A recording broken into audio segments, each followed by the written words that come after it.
Hi,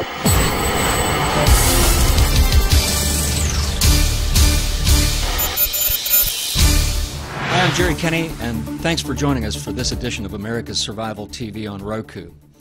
Our guest tonight is the anti-communist Brazilian writer and philosopher Olavo de Carvalho. The new book, The USA and the New World Order, features a debate in which Olavo debates one of Russian President Vladimir Putin's key advisors, Alexander Dugin. Olavo is the president of the Inter-American Institute for Philosophy, Government, and Social Thought, and is one of the scheduled speakers at the March 21st Conclave for Democracy to be held at the National Press Club in Washington, D.C. The goal of this event is to organize opposition leaders and political activists from Latin America on behalf of political and economic freedom in the Western Hemisphere. Olavo now lives in the United States, but has written extensively about how his home country of Brazil went Marxist. He said that it was through the destruction of high culture, the reduction of universities to centers of communist propaganda, and the country's descent to levels of moral degradation which would have seemed unthinkable before. Well, doesn't that sound familiar? Well, can America be saved? Can the world be saved? Those are the topics tonight on America's Survival TV. And with that, we'll go to Cliff Kincaid in the Washington, D.C. area.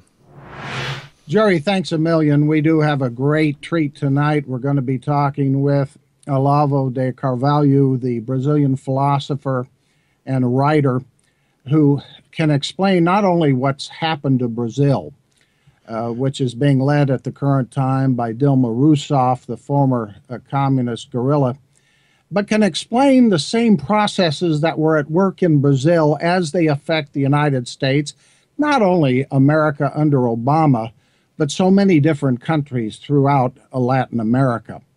And he's somebody who has a long experience in living under not only Marxism, but debating the proponents of the anti-American left, including, most recently, Professor Alexander Dugin, who is an advisor to Russian President Vladimir Putin. Now, Jerry, in his introduction, mentioned this book. It's not actually out yet, but this is a pre-publication copy of Olavo debating Alexander Dugin on the subject of the New World Order and the USA. Now, the book is not out yet. This is a pre-publication copy, but we'll tell you how you can get information about this very, very interesting debate. We have to understand the competing forces in the world globally.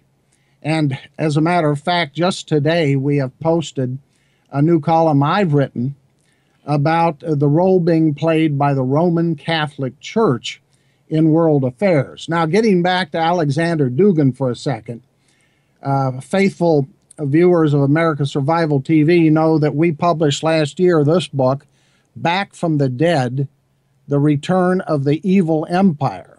Now, if you look closely at that book, you look right under Putin on his left side there, that is the face of Alexander Dugin. And there is a section in that book on the influence of Dugin. This is somebody who has combined various forces, various elements of totalitarian thought, including certain occult elements from Russia, into this new vision, or we might call it a nightmare for the world that Putin is pursuing. But of course, he's not doing this alone. Putin has a lot of elements and alliances behind him, not to mention one that's been in the news over the last week or so, the regime in Iran. But also, don't forget the international communist or Marxist left, which has been taking power country after country after country in Latin America. We're going to be talking about all of this and how we in the United States can hopefully survive such a fate here. But we're going to get into it in order to understand what has happened to so much of the world. And we are on the road to some kind of, you could call it a world government, some kind of global community. That may be another euphemism. Who is going to dominate this unfolding, developing state of world affairs? We see these various competing units of power, Putin's Russia, the Roman Catholic Church, the international communist left, global Islam. What role will the United States play? Can we, in fact, survive the last 2 years of President Obama? These are all the questions on the agenda tonight as we welcome Olavo de Carvalho, again, president of the Inter-American Institute, veteran anti-communist Brazilian writer and philosopher. Olavo, thanks for coming on the show with us tonight. Thank you for this kind invitation. It's a great pleasure to be with you again. Olavo, I've known you for many years. You've always been a fighter for Western values, for Christian values. It must be so troubling to look at the success that our enemies have had around the world and to see the Roman Catholic Church. I know you're a Catholic, I'm a Catholic. We're very disturbed about the path that Pope Francis has been taking recently, and we can get into that. But explain, if you would, please, what has happened first to your country of Brazil, how you were one of the sort of a voice in the wilderness down there, trying to be the resistance, speaking for the resistance to the Marxist wave, the revolutionaries who have taken power down there. How did it happen to a country like Brazil? All the things started with an organization called the São Paulo Forum. They gave this neutral name on purpose. As Lula say, in order people didn't know what we are talking about inside. They started in 1990. It was an idea from Fidel Castro, Lula, and Lula's friend Frei Beto. They had a meeting in Havana, and they started this organization in 1990, and soon it had more than 100 organization members.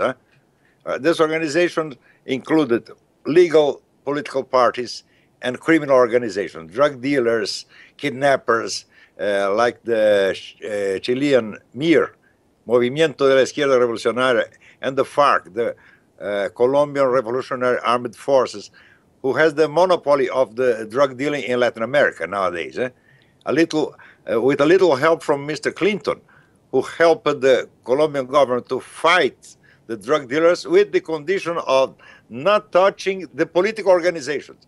So the cartels were destroyed and the FARC got everything in their hands. In the United States, the tradition of the studies in international affairs and political science is that the subject, the agent of everything are the states. And this is not correct about communist movement, because communist movement existed 60 years before the Soviet Union and survived the Soviet Union. So communism has to be studied with a large world movement, not as only the arm of a government. And in the United States, for decades, even the best students of the matter commit this mistake, understanding communism only with an instrument of the Soviet Union. It is in part an instrument of the Soviet Union, but it has an autonomy.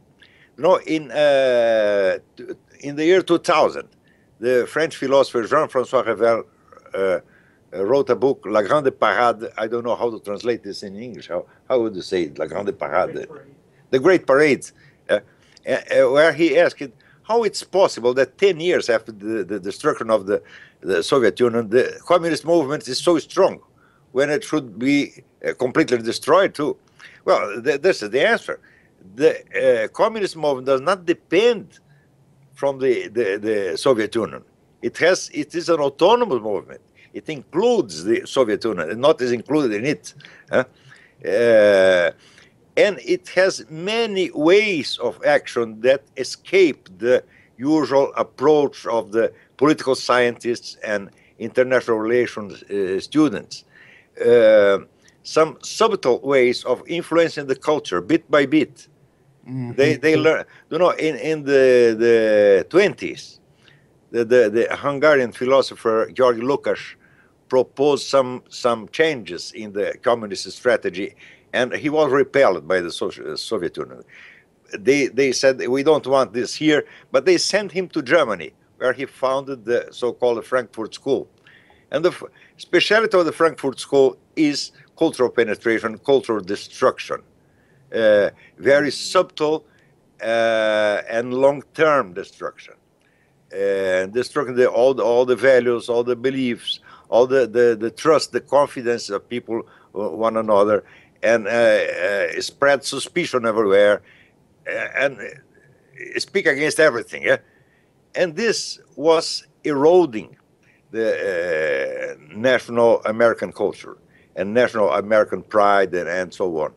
It was a very slow process, and most people could not evaluate the strength of the things. This is strength by a cumulative effect along the decades. All this was not autonomous. The Soviet Union was directed the whole process. Very subtle, because the Comintern financed the Frankfurt School. When they created, these people from Frankfurt School created the idea of sex lib and gay rights and so on, Stalin rejected all. Say, I don't want this in the Soviet Union, but I want this in the Western world, because this is destructive. We don't want destruction here, but we want destruction there. And they spread these people all around the world. It's a group of very strong intellectuals, not great philosophers, but people very able to perform the tasks, like Jürgen Habermas and Herbert Marcuse and Walter Benjamin. All of them influenced deeply American movies, especially American movies, since the 30s, with the school of movie writers that was run by John Howard Lawson. Yes. And he taught people, we will not make communist movies. We will make normal movies that the American public can accept, but with small and discreet communist messages here and there, in every movie. So it's very difficult to find some American movie since the 30s and 40s up to now that where you don't find any anti-American message. Olavo, let me recap if I can. So what we're witnessing here in Brazil, Venezuela, the United States, and many other countries throughout the hemisphere and worldwide is the result of a Marxist or communist penetration of our society, our culture, changing the very nature of our culture in order to undermine us, to rot us, corrupt us from within. But in 1990, I understand you to be saying this is when the West, the United States, was saying, well, we won the Cold War. The Soviet Union collapsed. But yet that's the very date, as you put it, when the Sao Paulo Forum, this collection, this coalition of anti-American communist groups, even terrorist organizations, began this intensive preparation for what is transpiring. You mentioned Lula, the predecessor, the president of Brazil, before Rousseff, working on this with Castro. They have been so successful to this point. When we look at Latin America, just Latin America, how many countries would you say we have in Latin America today that are not Marxist? Only Chile and Paraguay. Chile and Paraguay. I mean, all the others are either governed by communist parties or under the strong influence of communists. And now, let me get your thoughts. Also in Colombia, but in Colombia, the communists are very strong. Yeah. Not in electoral terms. They have very few votes, but they dominate the media and the judicial system. All the judges, they're bribed, all the judges. Now, I had always looked at Colombia as a success story. Under the former president Uribe, somebody who fought the FARC, the forces, the communist terrorist narcotics group, who fought them back with U.S. help. And I know the much maligned NSA played a role in helping Colombia at that time find out where the FARC leaders were and go in there and kill them. We know there was a great success there, yet it seems like when we look at Colombia today, Uribe's out of office. His former associate is now the president, Santos. He's negotiating with the FARC in Havana. What's going on with Colombia? You know, Santos was elected under the slogan, "No más FARC," no more FARC. I was there. I saw the electoral campaign. I helped him in the campaign. It was wonderful to see the enthusiasm of the Colombian people against the FARC. So everybody voted for Santos. He had more than 70% of the votes. It was a great success. And the next day, he betrayed everybody. How do you explain that? Was he secretly an agent of the other side? Was he bribed? Has he been corrupted? I believe he was bribed because he was the minister of the defense at the time of Uribe. And he did a great job against the FARC. But he changed his mind in 24 hours. I can only explain it by bribery or any other secret manipulation. But I don't believe he was always a traitor, always an agent. No, this is impossible. Because it was he the direct responsible for the military destruction of the FARC. Now, let me ask you about one other country which was in the news a couple years ago when Venezuela under Chavez was trying to take control, and that is Honduras. What's the situation there? I don't know what is happening now, but it's not bad. It looks to be normal, stable. They have a stable democracy with a leftist president, but as a moderate guy, he will not persecute his adversaries and so on. So politically it's normal. Huh? Now the Sandinistas are back in power in Nicaragua. The leftists have taken the presidency in El Salvador.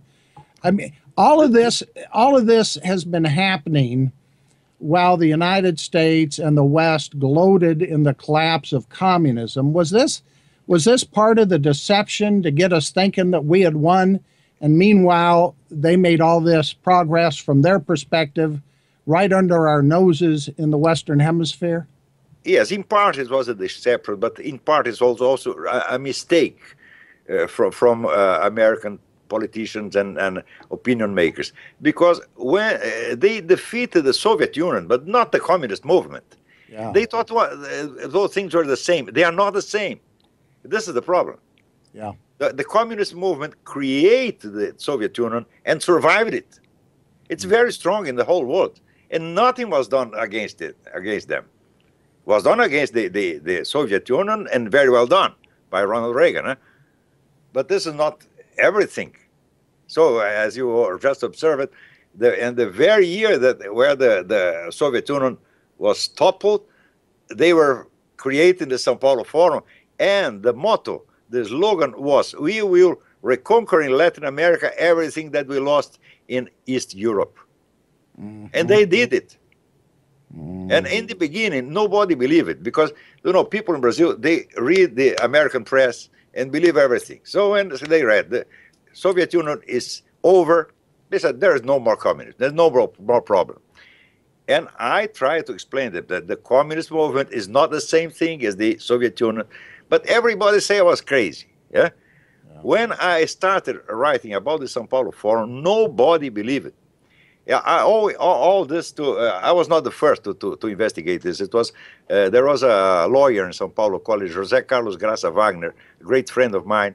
He is already dead, but he had a full room full of São Paulo Forum documents, and he wanted to write a book about it, but he had no time. He died, and he gave me part of these documents, and I started publishing. At that time, I had a column in the big Brazilian newspaper, O Globo. And every week I wrote about the Sao Paulo Forum, and everybody said, "You're crazy, this is conspiracy theory," and so on.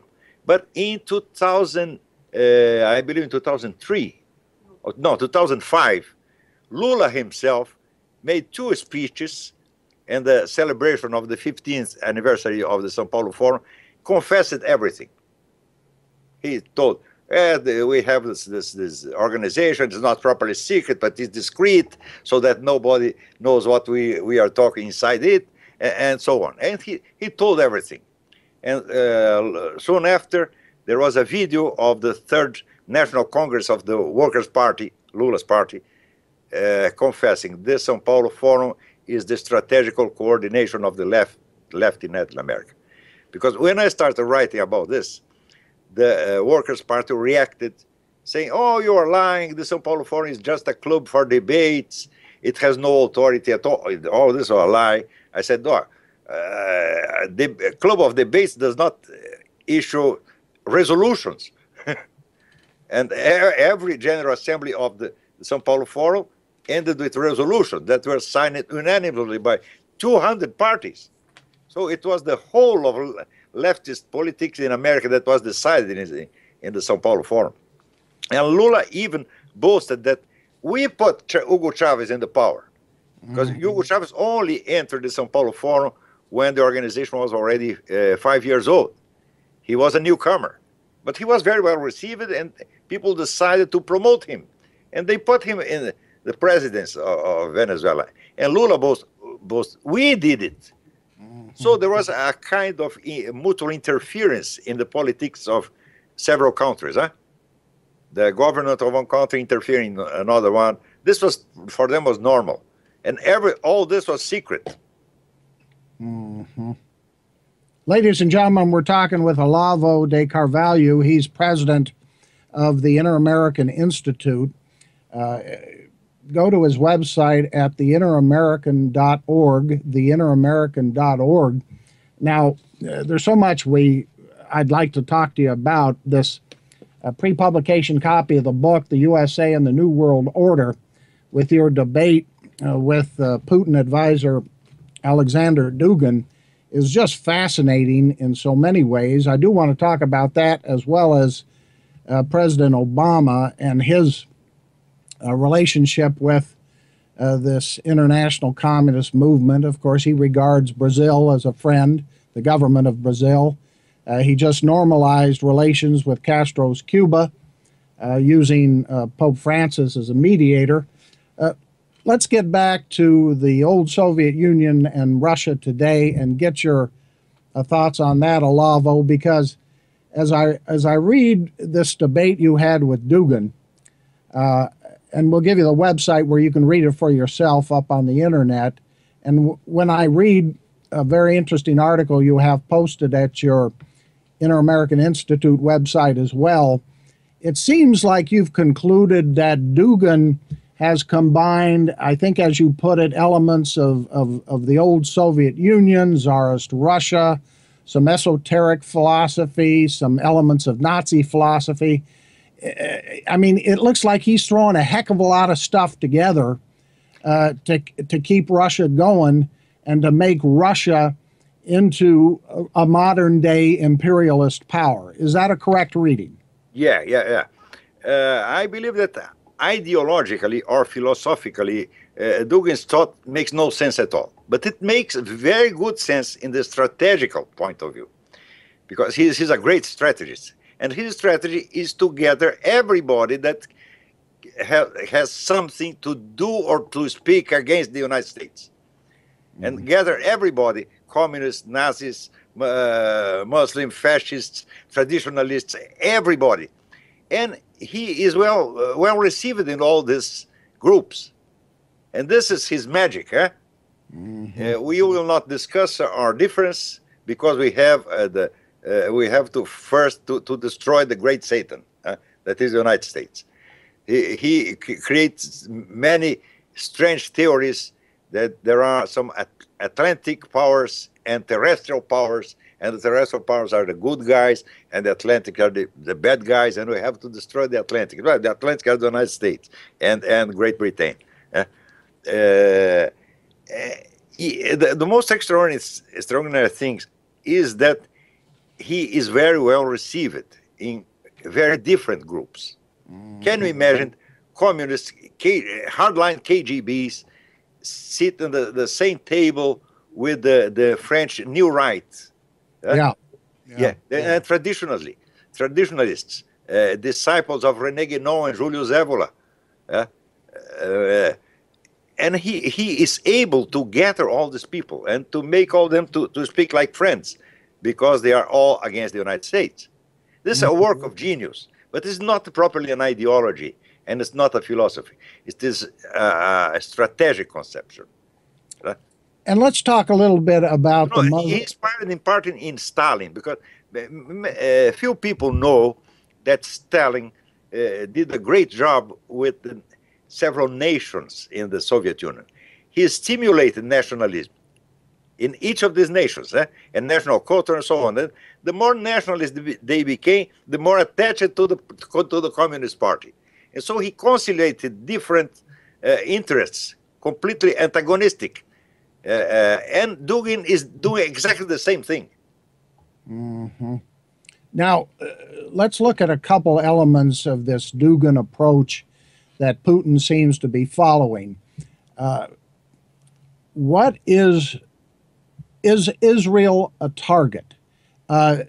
Clearly, the Iranian nuclear weapons program wouldn't be where it is without Russian support. Russia has provided the nuclear reactors. Russia provides diplomatic support. What is Russia's role vis-a-vis Israel, and what is the ultimate aim here? Is it to destroy Israel? And in your view, I know you're a supporter of Israel as I am. Do the Israelis, and they're coming up on an election in just about a week or so, do the Israelis realize the role being played by Russia in all of this? I am not sure if they are aware of this thing, but you know, my main thesis in this debate was that there are three big globalist schemes in the world. There is the Western scheme, the Bilderberg, the George Soros and Rockefellers and these people, and then there is the Russian-Chinese scheme, that is a hair of the old communists, and there is the Islamic scheme, and they are competing. Sometimes they are competing, sometimes they are collaborating, and the only countries which have condition to resist this are the United States and Israel, because they have a strong national consciousness, the awareness. They have traditions, and they have reason to fight. Yeah. All the others are yielding before this powers. You know, the European Union is itself an instrument of globalism, and we see no resistance except in the United States, in part of the United States, let's say half of the United States, the other half is globalist, and in Israel. And so they have to destroy, absolutely to destroy the United States. In order to destroy the United States, they have to destroy Israel first. Mm-hmm. But it's not only Russia who wants this. Russia wants this, and the Muslims want this, and the Western globalists want this too. Mm-hmm. Because they cannot stand any kind of national identity. Well, Israel has a very strong national identity, and they have 5,000 years of reasons to have a national identity.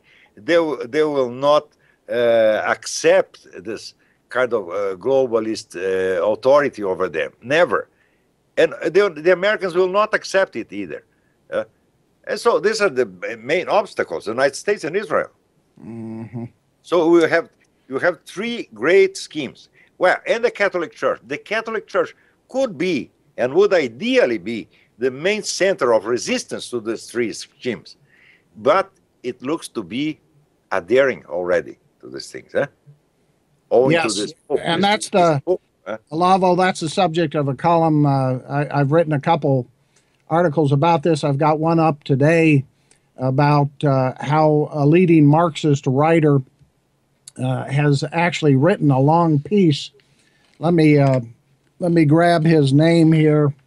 Has written a long piece. I quote it in my own article as referring to the capture by, quote, progressive forces of the Vatican. And this Marxist says that, in his view, Pope Francis, who comes from Argentina, who's a Jesuit, is part of a process to take over the Vatican, to use it on behalf of these progressive forces internationally. And in other words, the left, the pro-communist, the anti-American left, is really hailing what Francis is doing at the Vatican. So when we look at what the Roman Catholic Church under the control of Pope Francis is doing today, I noticed in your debate with Dugan, that was done back in 2011, it wasn't so clear what road, what way, what path the Roman Catholic Church would take. Do you believe Francis today has been captured by the Marxists, or is he just confused and going back and forth and doesn't truly understand the global power struggle he's in? I believe he's confused. I believe he's not a very intelligent man. Mm-hmm. And he loves publicity. This is the problem. He's a vain man. It's obviously. He tries to pretend he's a very humble guy, but this is not true. He loves to be seen and applauded. Huh? He craves this. And this is an easy victim for these manipulators. But we have to take into consideration the fact that the infiltration of communists in the Catholic Church began in the 20s. Yes. We have now 90 years of infiltration. Mm-hmm. So in the 60s, in the Second Vatican Council, they were already very powerful. They control almost everything. And you know, the last Pope, Benedict XVI, he used to say, "My power stops at that door." Mm. He felt surrounded. He felt as a prisoner. I don't believe he renounced it by reasons of health. Yeah. I believe he said, "Well, I cannot do nothing. I'm a prisoner. If I cannot do anything, I'll not stay here." Mm-hmm. And you know, Malachi Martin. Do you know Malachi Martin? Yes. He wrote a very good book in the time of John Paul II called "The Keys of This Blood." Yes. And he said that the mission of the Catholic Church was to resist this globalist schemes. Mm-hmm. And John Paul II was very aware of what is happening. He understood the situation. He didn't know what to do, but he understood what happened. This man doesn't understand anything. Mm-hmm. I believe he's a superficial mind. Well, that could be. Maybe the jury is still out as to his motivation or whether he does have a coherent, thought-out ideology or not. But clearly, when we talk about Barack Obama, at least in my view, we go back to 2008 when my group released documents on the role of a Communist Party operative named Frank Marshall Davis in mentoring Barack Obama as a teenager out in Hawaii. We know Obama has this ideology. He's been, you might say, brainwashed into it. He clearly accepts it. We have a president of the United States 6 years into his term who's been, as we can see in so many areas, fundamentally transforming the United States. As somebody, Olavo, who's been here for several years and who came out of Brazil, seeing the process underway there, what parallels are there between the United States and what happened in Brazil, and what can we do to resist or effectively counter it? Well, in 2008, I had the impression that, well, this guy is a Brazilian politician. In Brazil, we are used to this level of dishonesty and mendacity and so on, and Americans are not. Mm-hmm. They cannot believe a guy can be so dishonest. And I said, well, they will need some time to get adapted to the situation, adapt their eyes to the situation and see what's going on. But if a guy can be elected president of the United States with false documents and with hiding most of his biography, and nobody can even ask him about it, well, and so the nation is defenseless against this kind of scheme. Yes. And this is the problem here. This guy is a level of malice, weakness that the Americans are not using to, but they have to get used fast. Otherwise, the same thing that happened in Brazil will happen here. Because in Brazil, now they managed. people might say, "Oh, come on, you know, Brazil's still a democracy. You've still got elections down there in Brazil. We have elections up here. We can elect a Republican Congress. Obama's going out of office in 2 years. We can elect a Republican president. Everything's going to turn around." Well, turn around, but during 8 years, he can do a lot of things, a lot of destruction. Yeah. And then you have a new president. This president will take 20 years to correct all the problems that Obama created. He did great harm to the United States.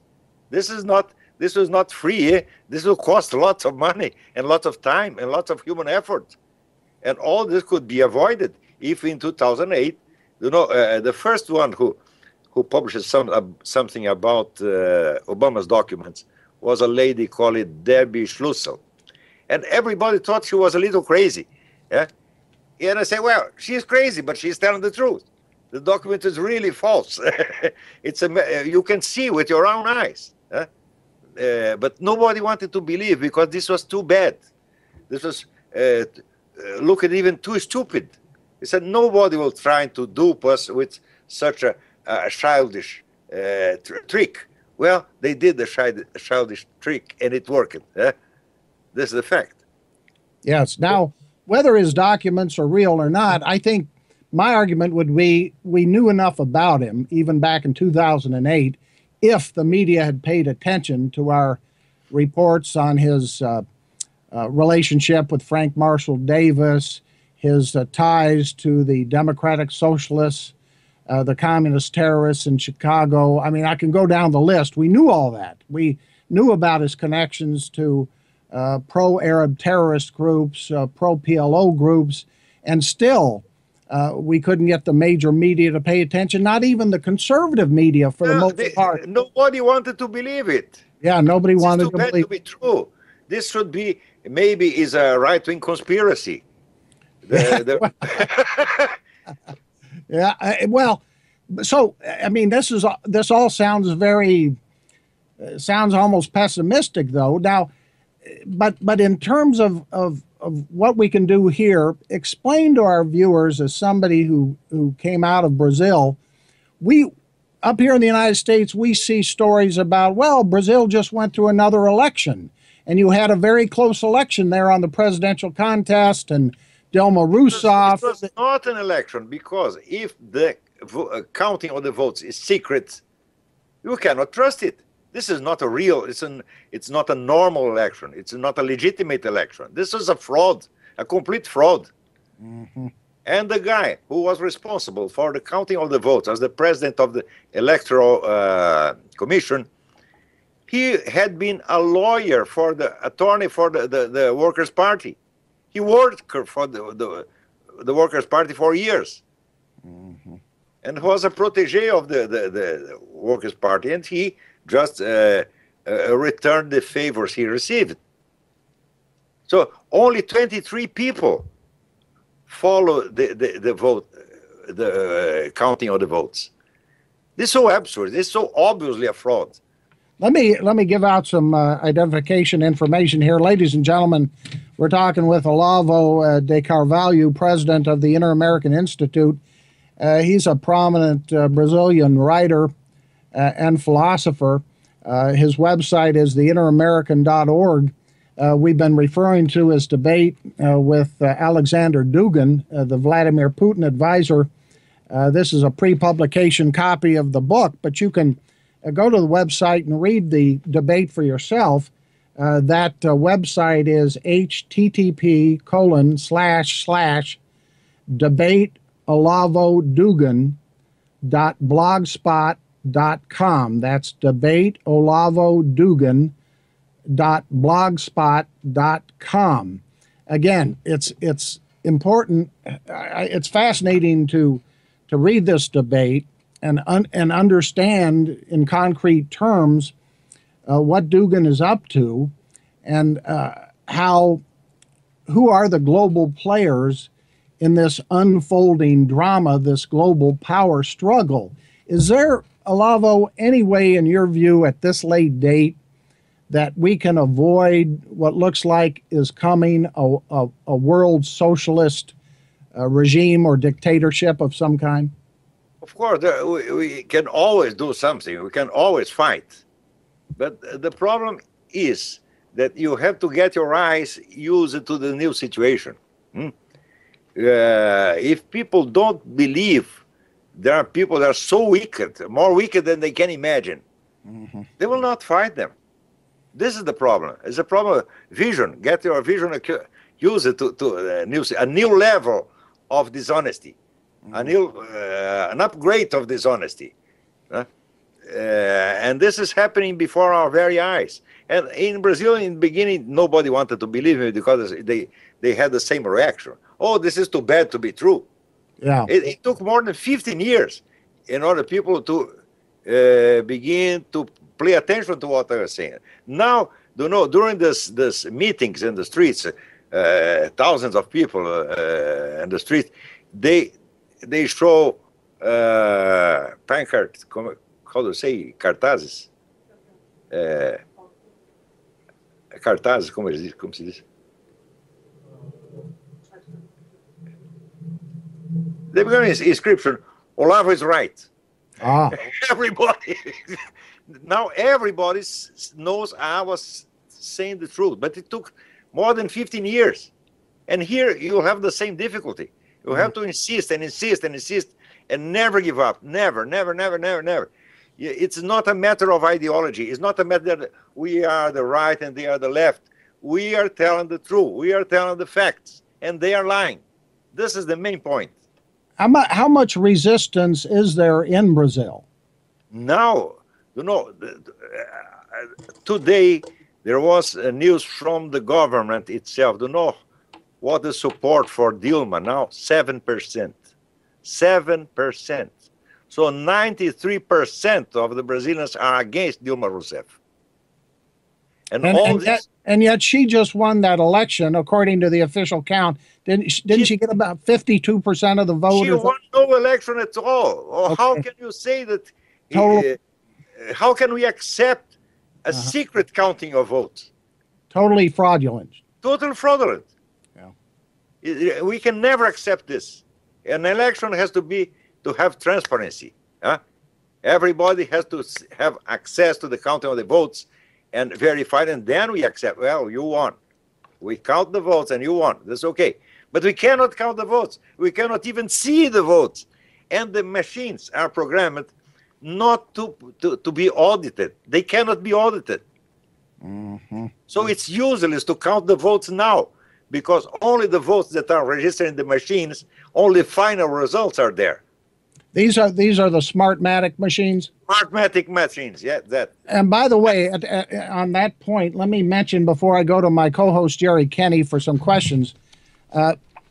Ladies and gentlemen, if you go to our website, usasurvival.org, you'll see we have a story up there about this upcoming event called the Washington Conclave for Democracy. It's in Washington, D.C. at the National Press Club on March 21st. It'll be from 1 o'clock to 5 o'clock. That's a Saturday, March 21st, at the National Press Club in Washington, D.C. And this coalition is designed to shed light on a lot of what we've been talking about today, what's been happening throughout Latin America. But in particular, there's going to be a speaker who's going to focus on the use of these so-called Smartmatic machines to manipulate or rig vote counts in places like Brazil and Venezuela. Olavo is going to be one of the speakers at this event. I'm going to be there myself. And so we encourage you to, if you're in the Washington area, want to come. I've talked to the organizer, and we have his contact information there. He says it's open to the press and the public, and this will be a very important opportunity to hear from speakers from around Latin America about the stakes and how this ultimately will affect the United States. Jerry? Yes, Olavo, with country after country going communist in Latin America, how much longer until Mexico becomes Marxist? Or are they holding Mexico back because that might just be a little too obvious to Americans? Well, I'm not very well acquainted with this internal situation of Mexico, but I believe that everything is so easy for these people now because there was no resistance. You know, in Brazil, resistance began yesterday, less than 1 year ago. Mm-hmm. And during many years, nobody wants to believe and nobody wanted to fight. This Lenin used to say the best way to win is to take from your enemy the will to fight. And nobody had will to fight. And suddenly it exploded everywhere. And now 93% of the Brazilians are against these people. I believe the same thing can happen everywhere. But the problem is most people, they don't want to see how serious the situation is. Because these people, they have been proceeding bit by bit, very, very slowly, very discreetly. Lula himself confessed it. There is his speech was published in the very official page of the Brazilian presidency in 2005, telling everything they were doing, the São Paulo Forum, and even so, people didn't want to believe. You know, in 2000, quando foi a eleição que foi a primeira eleição do Lula? 2002. Most military voted for Lula. Because they believe, no, he's not a communist, he is a good guy, he is a Christian reformer and so on. The same type of things they said about Mao Zedong in the 40s. And now they know what's really happening. The human mind has this tendency not to believe bad news. They don't want to know. Only people who are professionally involved in such studies can follow, can accept certain kind of facts that the normal common citizen cannot accept. But bit by bit they will accept, and they will know what's going on, and they will fight. What do you think about that, Jerry? You know, I think that, you know, when we talk about Mexico in particular, as I was saying, maybe part of the situation in Mexico is different because Mexico has a little bit of a safety valve, and that is that if people are unhappy in Mexico, regardless of what happens, they just migrate to the United States if they can. But I mean, the frightening thing is that it certainly appears as though we have a Marxist in our own White House. So I don't even know if Mexico going Marxist would be enough to frighten Americans into waking up. Yeah, Mexico does not need to become Marxist because the United States are becoming Marxist. It's a sad thing to say, and like you, Olavo, I was very hopeful that the Roman Catholic Church would lead the resistance to these various schemes. This is the church mission, huh? Yeah. It's tragic to see what's happening with the Pope making statements against capitalism, embracing all this so-called climate change rhetoric about how capitalism is destroying Mother Earth. At this World Conference of Popular Movements at the Vatican last October that I write about in my column today, the Pope met with what Armando Valladares calls Marxist revolutionaries. They were there in the Vatican with the Pope. The Pope met with them. He highlighted their, quote, struggle. He met with Evo Morales, the Marxist president of Bolivia, who, when he was reelected last year, gave credit to Fidel Castro and Hugo Chavez. But let me ask you this. When we look at the fact that Marxism doesn't work economically, and we see what's happening in Brazil, but even equally significant in Venezuela, where the economy is just deteriorating by the day, is the corruption of the communists enough to wake a lot of people up? I believe this is another problem with the American vision of these things. Because economic failure can topple a government in a democracy, but not in a dictatorship. A dictatorship gets stronger when it fails economically. Because if the people have nothing to eat, they have no money, they cannot organize themselves and react. They're weakened. So for a dictator, economic failure is good. But in a democracy, of course, if let's say the price of the gas goes very high, people get revolted. But if you have a dictatorial system that dominates the country, misery, poverty is good for them. So no matter how many economic failures they have, no matter how much corruption, it's not going to threaten their rule. Economic failure can be a political gain. But corruption is another thing. Because when people hear about corruption, they feel they were robbed, and they get revolted. But so poverty is one thing, economic failure is one thing, and corruption is another thing. It's corruption that is destroying the Worker Party's system in Brazil. Because people are really angry with this. But as long as the Workers' Party runs the electoral process and can count the votes, they'll never give up power. I believe they'll never give up. They have to be toppled by a direct popular intervention. I don't believe very much in a military intervention, but I believe in popular intervention. They have to expel these people from political life forever. Now, what do we do, though, in the meantime about Vladimir Putin invading Ukraine? The United States under Obama refuses to even provide weapons to the Ukrainians to defend themselves. As long as Obama is in the president, you can do nothing. The United States are lost. This guy, the other day, he said that Venezuela is a threat to the United States. It's not. Venezuela is a threat to Brazil. What's a threat to the United States is Russia and China and the Muslim world.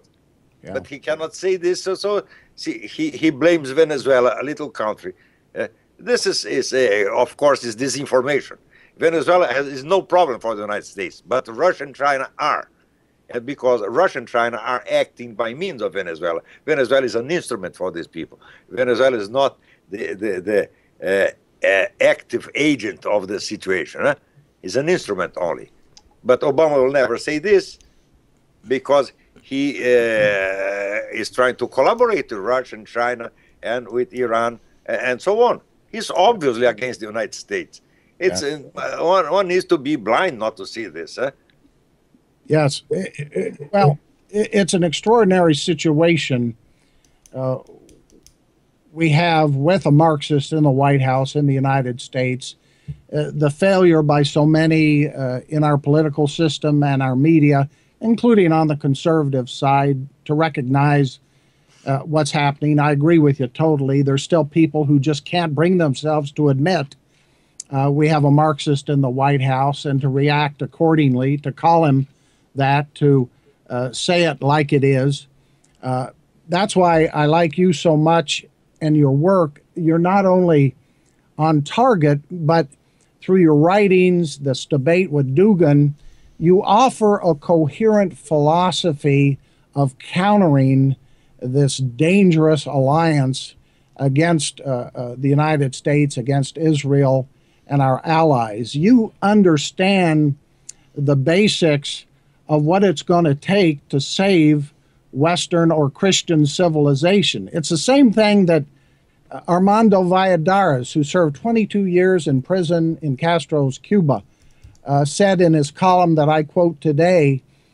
He talks about how he's so disappointed in the Pope who made this deal with Obama and Castro to recognize Cuba. He says this threatens the entire future of Latin America. He puts it the Christian future of the Americas. And isn't it true, I certainly get this from your writings, Olavo, and your debate with Dugan, that in order to save us, to save our country, to save our way of life, it's going to have to take a grounding in a religious approach that we have to talk to us about that, the necessity of a Christian worldview or a Judeo-Christian worldview. All civilizations in the world were based on religion. The story of lay civilization, this is stupidity. There's no lay civilization. Lay civilization is just an interface between Christian America and Muslim America or Communist America. It's only an interface. So this illusion of lay democracy, this is an illusion. Democracy only works if the people is Christian. Your founding fathers knew this. They said this many times. This is a constitution for a Christian people, period. Yes. I don't say that the state has to be Christian. No, there's no need for this. The state has not to meddle, to put his nose into these matters. This is correct, as Jefferson used to say. But the people, the population has to be Christian. They have to have values. They have to have moral law. And so they can direct their own lives without the government interference. Yes. But if you start with this thing like sex lib and gay rights, etc., well, all this is an illusion. You know, there is a book recently published by, I'll show you.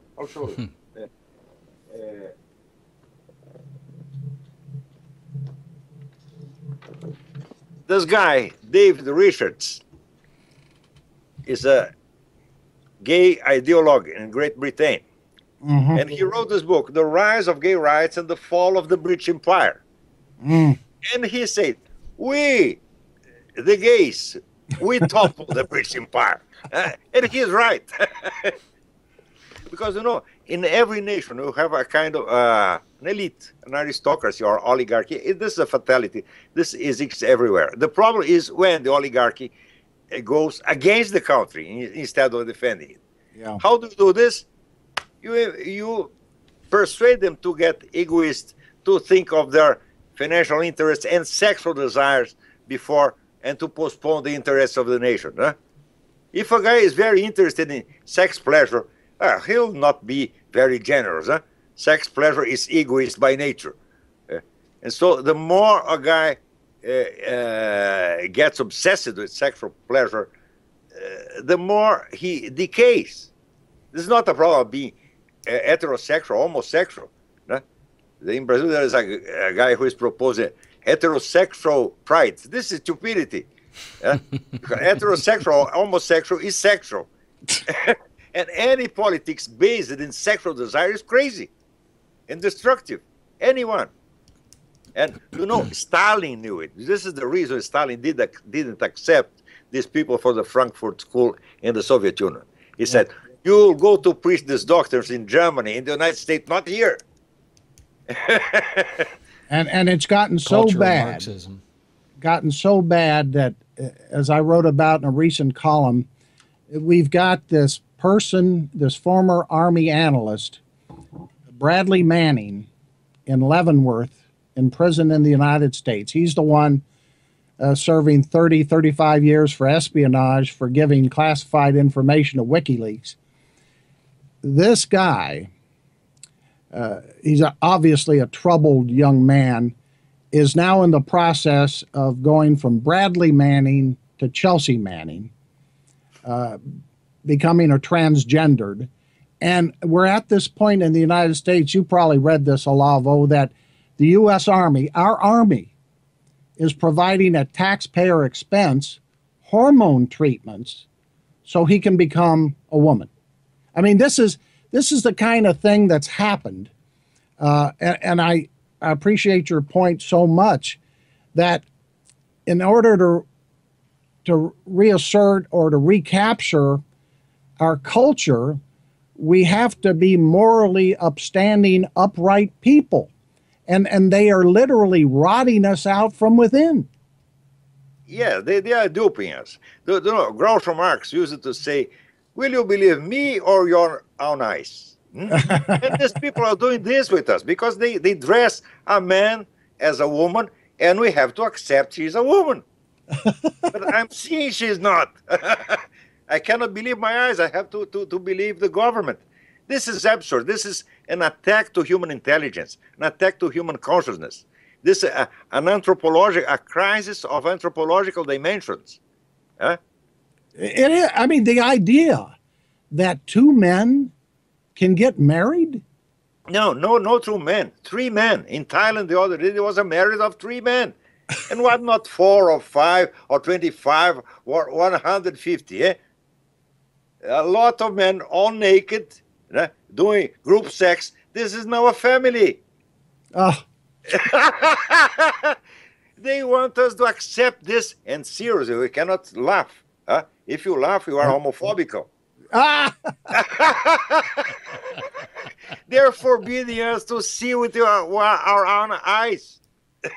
Yeah, you're right. I mean, we're being taught to disregard what we see, what we know to be true, what we know to be based on morality and tradition.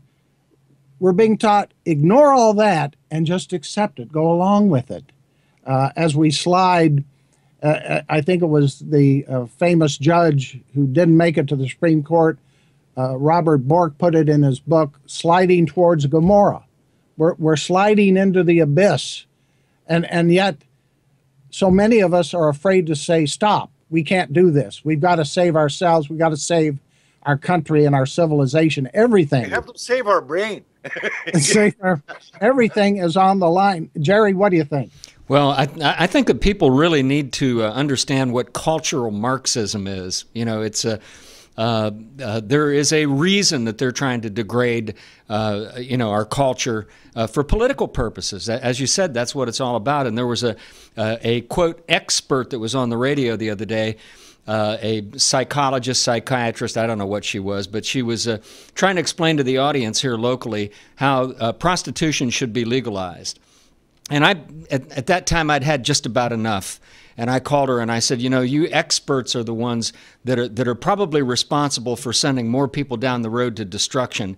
And I think that's what Americans have to look at. We have to look at our institutions, our universities, these quote-unquote experts that tell everybody if it feels good, do it, and take a look at the impact that it's having on our nation. But when you destroy the culture, you destroy the nation. Of course. Well, and I think Olavo is so on target in so many ways that not only do we have to recognize the truth of what we see and recognize the depravity and the slide towards Sodom and Gomorrah right in front of our eyes, but understand, as he so eloquently puts it in his writings and on his website, that this is part of a long-term process of based on the communist movement that is now racing, competing with these other global power centers for ultimate control of the world. Olavo, you've given us a lot of time tonight, and I want to thank you for that. Our guest has been Olavo de Carvalho, president of the Inter-American Institute. We've given out your website, theinteramerican.org. I've mentioned the upcoming conference in D.C., Conclave for Democracy, March 21st at the National Press Club. Is there anything else, Olavo, you'd like to add in conclusion? No, I'm very happy to talk with you again. It was a great honor for me. I love your work. I'm always reading your articles, and I love them. And I know that America needs more guys like you. Well, we thank you for that. We're trying our best, Jerry and I, to get this Roku TV, internet streaming TV, that we're doing now. We're also going to post this show on YouTube, but we do it on Roku. And because of Jerry's efforts, we started this show almost 2 years ago, and we're in, at last count, over 70 countries around the world. We've gotten to some of our videos a great response from countries like Brazil, who say, hey, what's happening in America has happened to us. So we hope to bring people together through this new medium, if you will, and exposing people to your writings. Again, theinteramerican.org is your website. I hope to see you on the 21st in D.C. Olavo, thanks a million for spending this time with us. Thank you, Cliff. Thank you, Jerry Kenney. God bless you. Thank you. Jerry? And that's our show for tonight. Don't forget to log on to our website, which is usasurvival.org. Those of you who are new to the program, Cliff has some real stem winders of articles. And we appreciate you tuning in. We'll be back again next Wednesday night at 9 o'clock Eastern here on America's Survival TV on Roku. Thanks for watching.